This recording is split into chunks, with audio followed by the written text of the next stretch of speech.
मुझे एक घर में ड्राइवर की नौकरी मिल गई। घर में सिर्फ मालिक, मालकिन और उनकी बेटी हेमा थी। मैं मालकिन की बेटी का ड्राइवर था। मालिक की बेटी एक बड़ी कॉलेज में पढ़ती थी और मैं उसकी गाड़ी चलाया करता था। एक दिन अचानक मालिक और मालकिन 2 महीने के लिए अरब चले गए। अब बस उनकी बेटी हेमा और मैं घर पर अकेली थी। लेकिन उस समय मेरा सर चकरा गया जब आधी रात को हेमा जी ने अपने कमरे में बुलाकर मेरे साथ, मेरा नाम मोहन है और मैं बिहार के एक गांव का रहने वाला हूँ। नौकरी की वजह से मैं मुंबई आ गया और कोई काम न मिलने की वजह से सड़कों पर मारा मारा फिरने लगा था। जिस होटल में रहता था वहाँ बहुत सारे लड़के थे। वहाँ पर एक लड़के से मेरी बहुत अच्छी दोस्ती हो गई थी।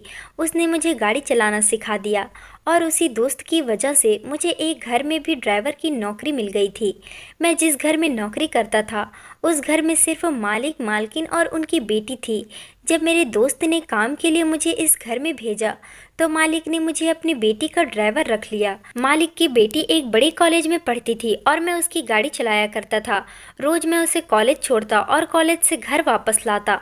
अक्सर शाम को हेमा जी अपने दोस्तों के यहाँ जाती तो उसे ले जाने और लाने का काम भी मेरा ही रहता था। एक गांव वाला होने की वजह से मैं सबकी बहुत इज्जत करता था। मैंने कभी हेमा जी की तरफ नज़र उठाकर भी नहीं देखा था। मालकिन की बेटी हेमा जी एक हसीन और बेहद खूबसूरत लड़की थी, लेकिन मैं हमेशा ही नज़रें झुकाकर उससे बात करता। मेरे लिए तो मालिक भगवान के समान थे, जिन्होंने मुझे रहने के लिए घर दिया और नौकरी दी। मैं अपने मालिक का एहसानमंद था, जिन्होंने मुझे काम देकर मेरी मुश्किल आसान कर दी थी। मैं मालिक और मालकिन को बहुत ज़्यादा इज्जत करता था क्योंकि वो दोनों भी बहुत अच्छे थे। हेमा जी रास्ते में मुझसे बातें करती और मुझे बहुत सारी बातें बताती, लेकिन मैं उनको सर हिलाने के अलावा कोई जवाब नहीं देता था। वो पढ़ाई में बहुत तेज थी और हर क्लास में फर्स्ट आती थी। हेमा जी मालिक की लाडली बेटी थी। मालिक फौरन ही उनकी हर बात मान लेते थे। हेमा जी ने एक दिन नई गाड़ी की फरमाइश की तो मालिक ने तुरंत उसे नई गाड़ी खरीद कर दे दी। हेमा जी मुझसे कहने लगे कि देखो, तुम मुझे हेमा जी मत कहो, तुम सिर्फ मुझे हेमा कहो, और देखो मैंने तुम्हारे लिए नई गाड़ी ली है। उनकी बात सुनकर मैंने मुस्कुरा दिया। वो बातों बातों में मुझे हमेशा छेड़ती रहती और हमेशा मेरे साथ बात करने की सोचती, लेकिन मैं हमेशा अपने हद में ही रहता। हेमा जब भी मार्केट जाती थी तो मेरे लिए कुछ न कुछ ज़रूर लेकर आती थी। उसे मालूम था कि मेरी बहन की शादी होने वाली है। वह मेरी बहन के लिए भी कुछ न खरीद कर दिया करती थी कि यह उसकी शादी के लिए मेरी तरफ से ये सारे तोहफे हैं। मैं उनके व्यवहार से वाकिफ था। वह बहुत चंचल थी, लेकिन मुझे क्या पता था कि यही हेमा एक दिन मेरे किरदार पर उंगली उठाएगी। एक लड़के से छोटी सी उम्र में ही हेमा की मंगनी हो गई थी। हेमा गाड़ी में अक्सर ही फ़ोन पर अपने दोस्तों से बातें कर रही होती थी, जिसमें उनके पति का भी कहीं ना कहीं नाम आता, लेकिन मैं कभी भी उनकी बात सुनने की कोशिश नहीं करता था। अपना ध्यान इधर उधर लगाए रहता था। सर्दियों के दिन थे। मालिक और मालकिन को अचानक ही विदेश जाना पड़ा था, क्योंकि मालिक के बड़े भाई जो अरब में रहते थे उनकी हालात बहुत ही ख़राब थी और वह आखिरी वक्त में अपने भाई को अपने पास देखना चाहते थे। हेमा की एग्ज़ाम होने की वजह से मजबूरन ही मालिक ने अपनी इकलौती बेटी को घर पर ही छोड़ दिए।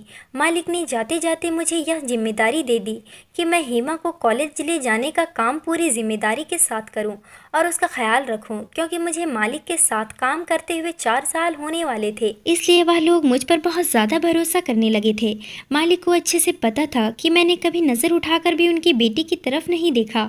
मालिक और मालकिन 3 महीने के लिए अरब चले गए और मैं पूरी ईमानदारी के साथ अपनी जिम्मेदारी निभाने लगा। कुछ ही दिन बाद मेरी बड़ी बहन की शादी थी और इसलिए मुझे बहुत ज़्यादा पैसों की ज़रूरत थी। मैं हेमा को कॉलेज छोड़कर पास के ही एक इलेक्ट्रॉनिक की दुकान पर चला जाता और वहां बैठकर काम सीखता, ताकि खाली वक्त में ये काम भी कर सकें। मालिक के यहाँ से 7 बजे मेरी छुट्टी हो जाया करती थी और मैं चाहता था कि मैं दुकान पर बैठकर काम करूं, ताकि जल्द से जल्द मेरे पास इतने पैसे जमा हो जाए कि मैं अपनी बहन की शादी के लिए पैसे जमा करके गाँव भिजवा सकूँ। जितना दिन तक मालिक अरब में थे उतना दिन तक मुझे ज़्यादा काम नहीं होता था। मुझे बहुत फुर्सत मिल जाता था, क्योंकि हेमा ज़्यादातर घर में ही रहा करती थी। देखते ही देखते 2 महीना गुजर गया और मालिक के बड़े भाई मर गए। उस रात मेरे पास हेमा का फ़ोन आया कि उनकी तबीयत ठीक नहीं है और मैं उनके पास गया। वो कहने लगी शायद उन्हें डॉक्टर के पास जाना पड़े। उनकी बात सुनकर मैं परेशान हो गया। रात की इस वक्त मेरा घर के अंदर जाना अच्छा ना था, लेकिन बीमारी की हालात में मैं हेमा को अकेला नहीं छोड़ सकता था, जबकि वह अपने बड़े पा की मौत के गम में थी। पूरी रात मैं उनके साथ ही रहा और उनका ख्याल रखता रहा। हेमा बुखार में तप रही थी और मैं रात भर उनके पास बैठा रहा। सुबह तक उनकी हालात कुछ बेहतर हुई तो मैं वापस अपने क्वार्टर में चला आया। वक्त तेजी से गुजरता रहा।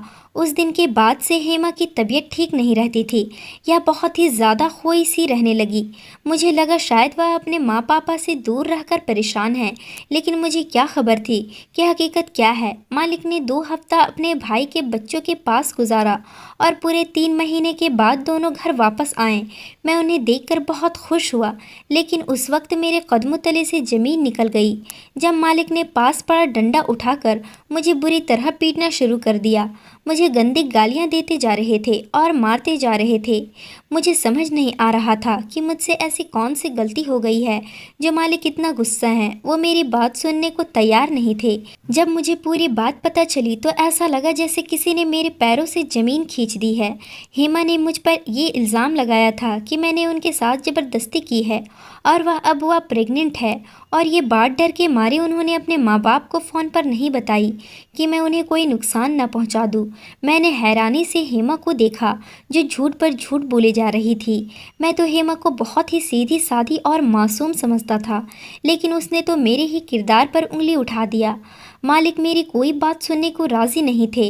हेमा अपने झूठ के पीछे हटने को तैयार ही नहीं थी।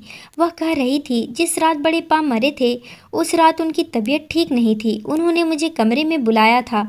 उन्हें लगा कि शायद उन्हें डॉक्टर की ज़रूरत है, लेकिन वह अस्पताल ले जाने के बजाय मेरे साथ गलत काम कर बैठा।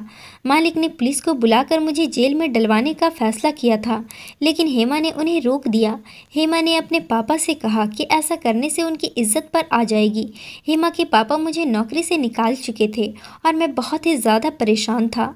मेरे पास करने के लिए कोई काम ना था और इतनी जल्दी मुझे दूसरी नौकरी भी नहीं मिल रही थी, जबकि मेरी बहन की शादी सर पर आ गई थी। मैं मालकिन के दिए हुए क्वार्टर में रहता था और अब मेरे पास रहने के लिए भी कोई जगह नहीं थी। इसलिए मैं मजबूर होकर दोबारा मालिक के घर पर आ गया और अपनी बेगुनाही का यकीन दिलाने लगा। लेकिन मालिक ने मेरे सामने ऐसी शर्त रखी कि मेरे होश उड़ गए। मालिक ने मुझसे कहा कि तुम्हें हेमा से कुछ महीने के लिए शादी करना होगा। जब बच्चा पैदा हो जाएगा तो फिर तुम इस घर को छोड़कर चली जाना। हमने बच्चा गिराने की बहुत कोशिश की, लेकिन सब डॉक्टरों ने यही कहा है ऐसा करने से हेमा की मौत हो सकती है और मैं अपनी इकलौती बेटी को खोना नहीं चाहता। हेमा का मंगेतर भी उसे छोड़कर चला गया है और इससे पहले कि दुनिया में हमारी बदनामी हो, हम हेमा को तुम्हारे साथ विदा कर देंगे और तुम इसे अपने साथ अपने गांव ले जाना। जब बच्चा हो जाएगा तो हम हेमा को वापस ले लेंगे। मैं जानता था कि यह बच्चा मेरा नहीं है और हेमा ने झूठ बोला है, लेकिन उसके बावजूद मैं राजी हो गया क्योंकि मुझे अपनी बहन की शादी के लिए पैसों की ज़रूरत थी और इतने पैसे मुझे सिर्फ मालिक ही दे सकते थे।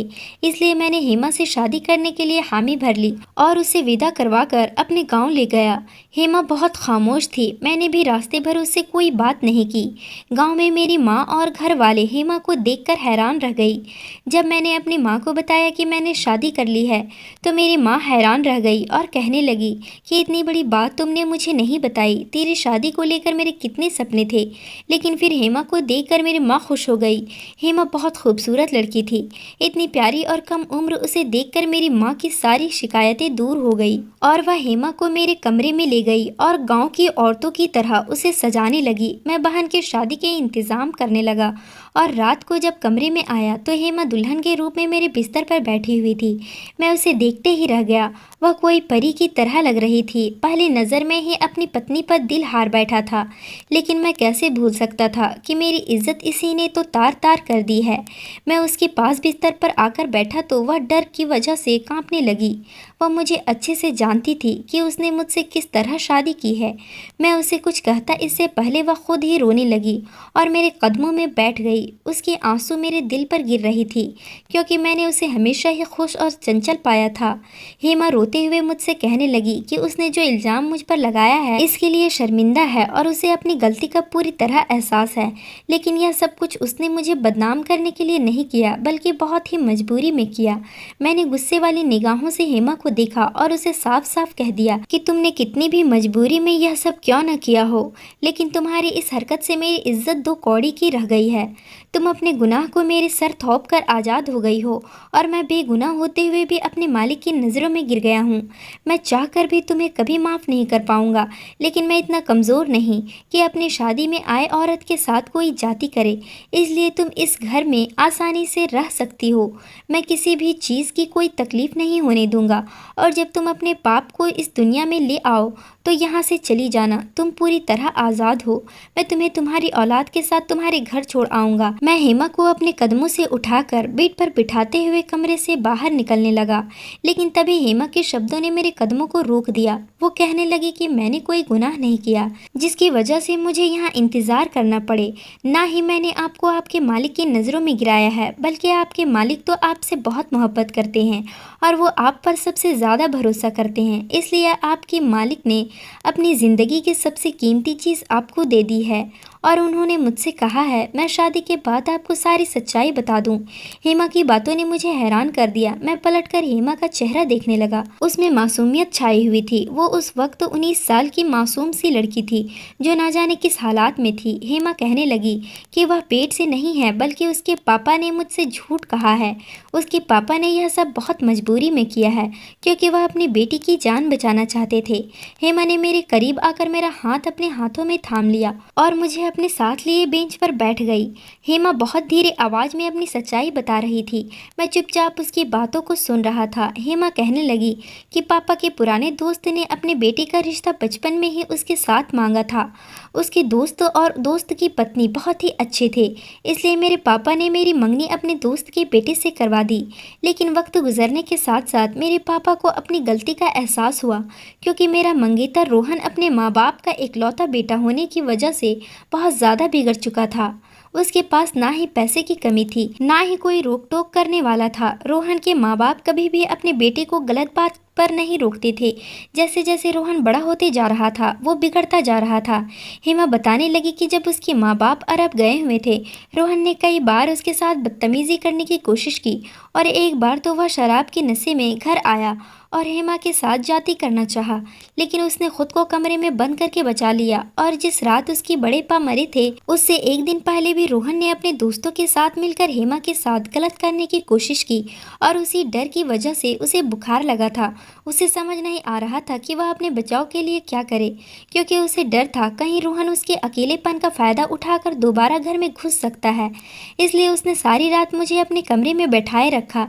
हेमा रोहन से ज़्यादा मेरे किरदार पर भरोसा करती थी। अपने मम्मी पापा के वापस आते ही उसने एक ही बात अपने बाप को बताई। मालिक ने रोहन के पापा से बात की कि वह अपने बेटे को समझाए, जब हेमा से शादी करनी है तो इस तरह की हरकतें करने की क्या ज़रूरत है।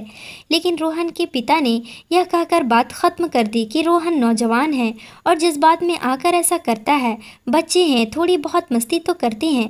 क्या हेमा अपने मंगेतर के साथ कुछ वक्त भी नहीं गुजार सकती? हेमा कहने लगी। तभी पापा को एहसास हुआ कि उन्होंने कितना बड़ा गलत फैसला लिया है, क्योंकि रोहन का इतना ज़्यादा बिगड़ने के पीछे कोई और नहीं बल्कि उसके पापा हैं। वह तो शादी के बाद भी ऐसी घटिया हरकतें कर सकता है। मेरे पापा ने जैसे ही रोहन के साथ मेरा रिश्ता ख़त्म करने की बात की तो रोहन धमकियों पर उतर आया और उसने साफ साफ कहा कि वह मुझे नहीं छोड़ेंगे। पापा मुझे लेकर बहुत ज़्यादा परेशान थे। तभी उन्हें बाहर तुम गाड़ी साफ करते दिखाई दिए। मैंने पापा को यह भी बताया था कि जिस दिन बड़े पापा की मौत हुई थी, तुमने सारी रात बैठकर मेरी हिफाजत की थी। पापा को पता चल गया था कि तुम एक अच्छे किरदार वाले इंसान हो, इसलिए पापा ने यह फैसला किया कि वह तुमसे मेरी शादी करवा देंगे और रोहन से पूरी तरह से छुटकारा पा लेंगे।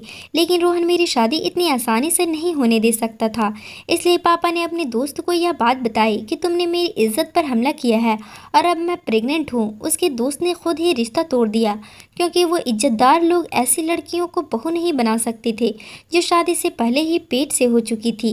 पापा तुम्हें पहले ही सारी हकीकत बता देना चाहते थे, लेकिन पापा को डर था कि अगर तुमने शादी से इनकार कर दिया तो वह क्या करेंगे, इसलिए पापा ने जानबूझकर तुम्हें देखते ही मारना शुरू कर दिया और तुम पर गलत इल्ज़ाम लगाया और तुम्हें नौकरी से निकाल दिया, क्योंकि वह जानते थे कि तुम्हें पैसों की बहुत ज़रूरत है। पापा को यकीन था कि तुम खुद ही पलट कर वापस आओगे तो शादी की शर्त रख देंगे।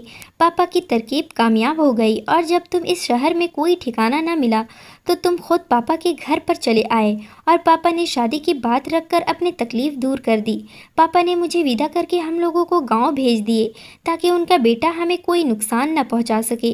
पापा जानते थे कि तुम बहुत अच्छे इंसान हो और सारी सच्चाई जानने के बाद भी मुझे ज़रूर अपनाओगे।